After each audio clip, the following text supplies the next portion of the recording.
Hey, 7th graders, Mr. Anderson here. We're getting ready to take our trip on a road to the Civil War. We finished up with our Bill of Rights, our North and South, primary and secondary sources, as well as abolitionists. So we should have a good grasp of that. You guys did your interactive journey on the Underground Railroad in class. So now we're going to get to the really good stuff. Some people might consider it boring. I think it's really interesting because it shows all the issues in our country. So the road to Civil War, to get us kicked off here, we got our key questions. Question one, pretty important one. What did the Missouri Compromise do? Everything that we're going to learn about in this section here is going to be about balance of power in our government. And that balance of power is going to be decided by free states or slave states. And who's got more power, free states or slave states? So we're going to have to understand what a compromise does and everything, and we'll get into that. Question two, what did the Wilmot Proviso affect, and how did it affect it? Question three, what was the main issue of the election of 1848? And question four, what will happen if California becomes a free state? So those are the key questions our first section is going to talk about here for us. And most of it's going to deal with slavery in the West. So first thing is the Missouri Compromise. Basically, we're talking about the year of 1820. Everything's balanced out in our government. We have equal amount of slave states. We have an equal amount of free states. So there's no shift in the balance of power in our government. So they're both even. Okay. So if you had a scale that went like this or like this for power, everybody's right in the middle. So in 1820, Missouri decided they want to become a state. All right. So in 1820, Senator Henry Clay persuaded Congress to approve the Missouri Compromise. Okay. What a compromise is simply an agreement between two parties where both parties get something they want, but not everything they want. And we'll talk about that in class. So we got the Missouri Compromise started.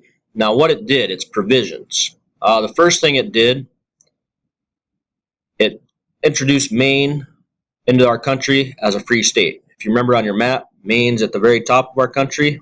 Okay. Second thing it did, it admitted Missouri as a slave state. All right. So if Maine comes in as a free state, we have that balance of power. That balance of power shifts. Once Missouri comes back in, that balance of power evens out. Third thing, Louisiana Territory, north of Missouri's border, was free of slavery. So basically any territory north of Missouri was going to be free of slavery. Now that benefits the north, so we're going to have something else that's going to compromise for the south.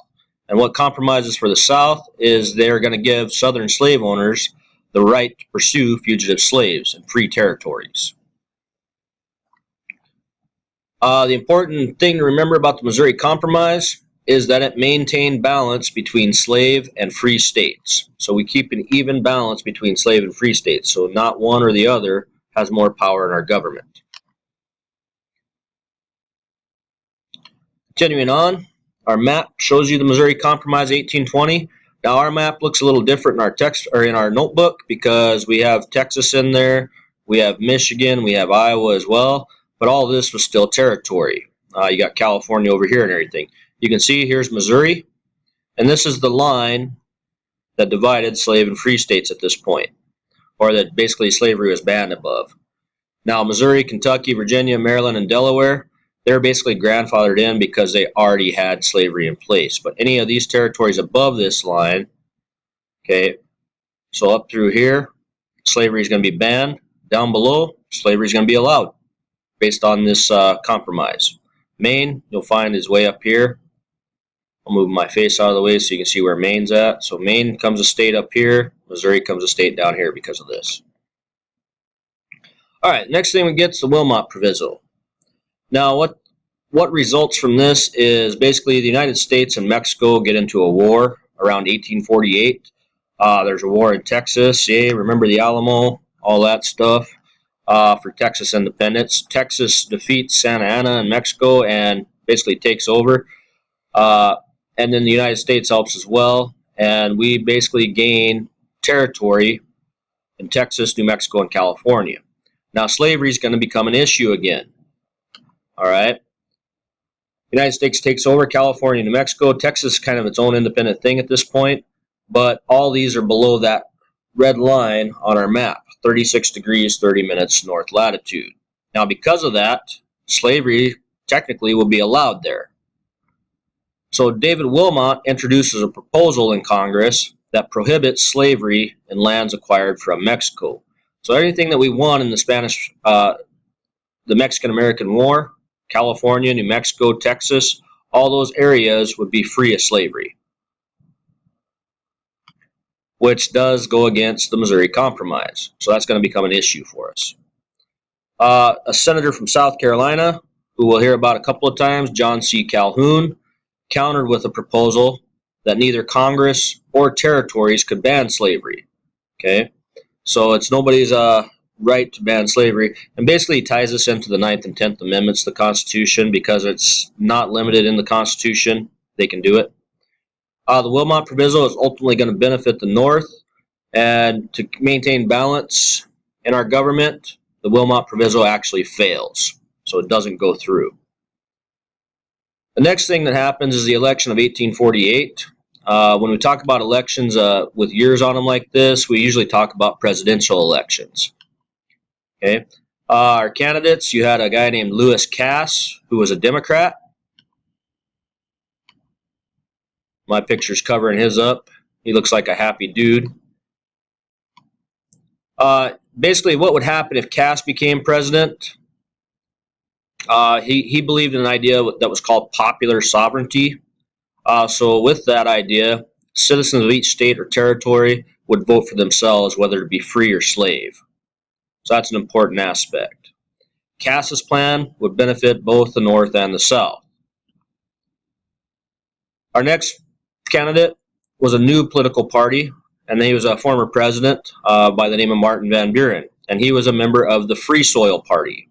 Now, based on the party's name, you can imagine they were against slavery.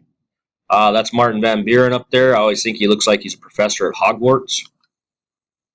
But if Van Buren becomes president, under his idea, the entire Southwest would be free, so no slavery in the Southwest. Van Buren's plan would ultimately benefit the North because it would limit slavery. Our other candidate, Zachary Taylor, that's him there. He was from what's called the Whig Party. If he's elected president, then he may favor slavery in the South. The key thing with Taylor is that he was from the South. Okay, most people thought that he would benefit the South because he was a Southerner and he was a Mexican war hero as well. Taylor winds up winning the election and surprises everybody a little bit because he kind of just decides that he's not gonna do anything about slavery. He's gonna avoid it, which isn't really being a good leader. But he avoids the issue and urges California and New Mexico to apply for statehood and use popular sovereignty to decide the issue of slavery for themselves. Our last issue is going to be California. Okay, California follows Taylor's wishes and applies to enter the Union as a free state. Now we're going to have problems because that balance is going to shift. Okay, so if California is accepted as a free state, then free states will gain a majority in Congress, and Southerners will not be able to block any anti-slavery laws. California becoming a state would ultimately benefit the North because it would give the North and the free states power in government. Fugitive slave laws. Basically, if fugitive slave laws are enforced, then slavery is enforced in the North and the South, and this will ultimately benefit the South. Finally, we have a final compromise. Henry Clay comes up with a new proposal to settle these disputes. Now, Clay's proposal, if it's accepted, then the South will be exposed to continuous attacks on slavery, according to John C. Calhoun, and there would be two ways to preserve the South's way of life. The first thing they could do would be a constitutional amendment to protect slavery, so we'd change our Constitution to protect slavery. And the second choice he gives, Calhoun offers the government, the Southern secession. So the Southern states, the slave states, would actually leave the United States and become their own country. This idea here would benefit neither the North or the South. So that basically sums everything up. A lot of compromise for about 30 years there between the Missouri Compromise, dividing up and maintaining balance of power between slave and free states, giving both sides something they want, but not everything they want. We have a war with Mexico that the United States wins, where we gain California, New Mexico, Texas. The northern states, the free states, want to basically keep them from being allowed to have slavery in those areas with the Wilmot Proviso to maintain that balance. They cancel those, decline them. We have a presidential election where lots of different candidates have the main issue of slavery over them. That's ultimately won by Zachary Taylor, who chooses to do nothing about slavery. Let the people decide. And then we're going to have issues arise because of California becoming a free state. So that sums everything up that we've learned about here. Next video, we'll talk about our nation dividing up, and we'll work from there. See you guys in class. If you have any questions or concerns, definitely feel free to email me by the contact me link, or write them down, ask them in class. You guys have a good day.